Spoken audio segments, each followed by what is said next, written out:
So the next exercise that we are going to be going over is going to be stage 4 of Leave It. So we start by putting something down on the ground to kind of bait the dog. In this case, we're using a bag of kibble, and we have Fresh Pet in our treat pouch.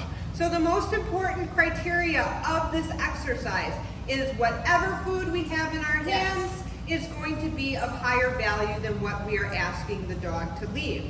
So what we're going to do is we're going to start moving back and forth as Sarah's doing here, marking and rewarding any time he either A, chooses to look at the food and not go for it, or B, does go for it and immediately turns and redirects towards Sarah again.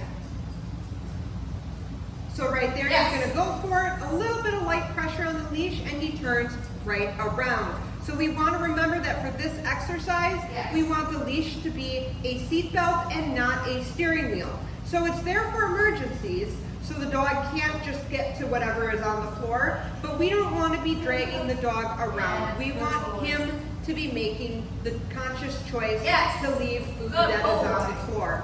And right there, that was a perfect example of how it should look as he walked right past that food, never looked at it, and just continued moving forward. So every time he's being successful and we're doing well, we're going to do a couple things. One is to move closer as he's being successful at not going for the food.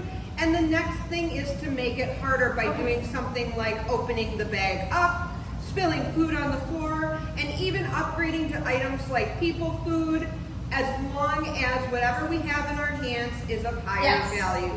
So if you have a piece of food, a piece of bread on the floor, you may want to be using cheese.